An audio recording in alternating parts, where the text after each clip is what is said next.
Assalamualaikum warahmatullahi wabarakatuh. Di sini kami akan menjelaskan materi yang berjudul Sastra dalam Muatan Pembelajaran Bahasa Indonesia.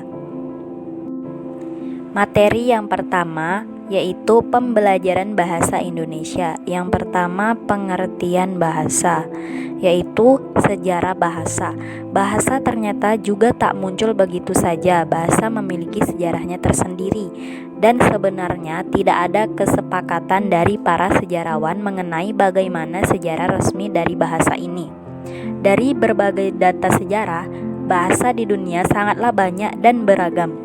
Diperkirakan ada sebanyak 6.000 sampai 7.000 bahasa yang ada di dunia. Selanjutnya, struktur bahasa. Pengertian bahasa tersusun atas sebuah struktur, yaitu wacana, paragraf, kalimat, kata, fonem, dan juga morfem. Yang ketiga adalah manfaat bahasa. Yang pertama, bahasa dijadikan sebagai alat komunikasi. Bahasa dijadikan sebagai identitas dari sebuah suku atau bangsa. Bahasa sebagai sebuah alat untuk bahas resmi negara. Bahasa untuk mengembangkan kebudayaan dan ilmu pengetahuan. Bahasa sebagai pengantar dalam dunia pendidikan. Yang kedua, peranan bahasa Indonesia, yaitu sebagai bahan negara, sebagai alat untuk mengembangkan ilmu pengetahuan. Yang ketiga, pembelajaran bahasa Indonesia. Yang pertama, membangun konteks. Yang kedua, membentuk model. Yang ketiga, membangun teks secara mandiri dan bersama-sama. Yang keempat, tujuan pengajaran, membentuk karakter, mampu memperluas wawasan. Yang ketiga, mengembangkan bahasa moral dan etika. Pemanfaatan sastra dalam proses pembelajaran bahasa Indonesia. Yang pertama ada pengajaran sastra. Materinya meliputi yang nomor 1, pengertian sastra. Yang kedua, pentingnya sastra. Yang ketiga, pendekatan pembelajaran sastra. Yang keempat, metode pembelajaran sastra. Yang kelima, strategi pembelajaran sastra.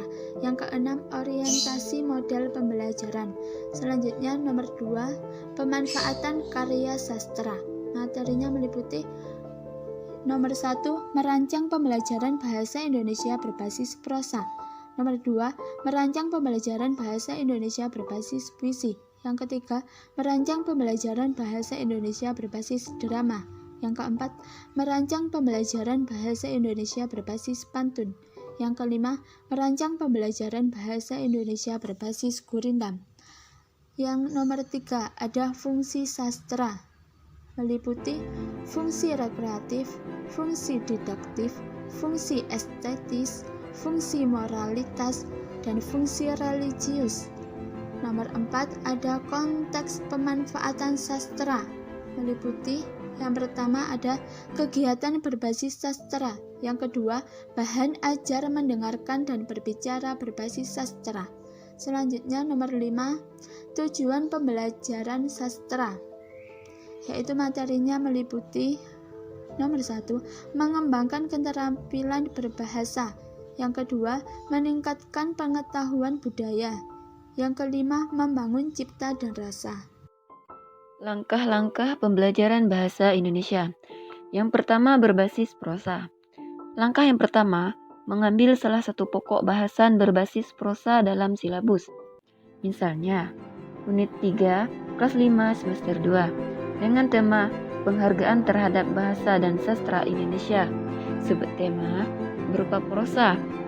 Uraian materi, membaca cerita pendek tentang keberanian seseorang, kemudian menjawab pertanyaan.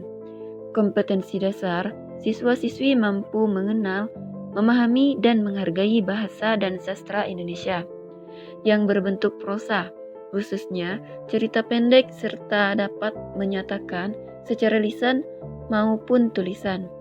Indikator, setelah membaca cerita pendek, siswa-siswi diharapkan dapat menjawab pertanyaan tentang cerita pendek yang dibaca dan menceritakan kembali isi cerita pendek yang dibacanya. Langkah yang kedua, guru harus menentukan cerita pendek yang harus dibaca siswa-siswi. guru dapat membuat cerita sendiri untuk bahan pembelajaran ini. Akan tetapi, jika sudah ada di dalam buku paket bahasa Indonesia, maka guru tinggal menggunakan bahan ajar tersebut. Langkah yang ketiga, siswa-siswi membaca dalam hati teks yang telah disediakan. Sambil membaca, mereka disuruh menandai kata-kata yang dianggap sulit. Langkah yang keempat, mendiskusikan kata-kata yang sulit. Seandainya ada kata-kata yang sulit, maka didiskusikan terlebih dahulu. Maknanya sehingga tidak mengganggu pemahaman siswa-siswi tentang cerita. Langkah yang kelima, yaitu memancing respon siswa-siswi dengan berbagai pertanyaan. Pertanyaan yang diajukan harus sesuai dengan materi cerita. Kedua, berbasis puisi. Langkah yang pertama, menentukan kompetensi pembelajaran yang akan dicapai. Kompetensi dasarnya ialah siswa-siswi mengenal, memahami, dan dapat menghargai bahasa dan sastra Indonesia yang berbentuk lagu anak-anak, khususnya tentang diri siswa-siswi. Langkah yang kedua, menentukan lagu yang akan digunakan sebagai materi puisi. Memilih lagu anak-anak yang bisa digunakan untuk pembelajaran puisi. Langkah yang ketiga, mengajak anak-anak menyanyikan lagu yang telah dipilih, baik secara perorangan maupun bersama-sama. Langkah yang keempat, mengucapkan lirik-lirik lagu tanpa diiringi notasi lagu. Setelah selesai bernyanyi, anak-anak diajak untuk mengucapkan lirik lagu tanpa diiringi irama. Langkah yang kelima, bertanya kepada siswa-siswi tentang isi lagu dan dikaitkan dengan diri siswa-siswi. Dalam hal ini, guru boleh bertanya kepada siswa-siswi. Langkah yang keenam, mendeklamasikan lirik lagu menjadi puisi. Kegiatan ini bisa dilakukan secara perorangan atau bersama-sama. Langkah yang ketujuh, menceritakan kembali isi puisi dengan kata-kata sendiri. Pada kesempatan ini, guru dapat mengamati kelancaran berbahasa siswa-siswi dalam menangkap isi lagu sebagai sebuah cerita. Yang ketiga, berbasis drama. Langkah yang pertama, mengambil salah satu pokok bahasan apresiasi bahasa dan sastra dari silabus. Misalnya, sub pokok bahasan drama. Langkah yang kedua, mencari contoh drama yang cocok untuk siswa-siswi. Langkah yang ketiga, membaca dalam hati teks drama yang telah tersedia. Langkah yang keempat, membuat kelompok siswa-siswi yang akan berperan. Langkah yang kelima, berlatih menjiwai peran yang telah ditentukan. Siswa-siswi menghafal naskah dan berlatih menjiwai peran yang dimainkan. Langkah yang keenam, memerankan drama dengan membaca teks.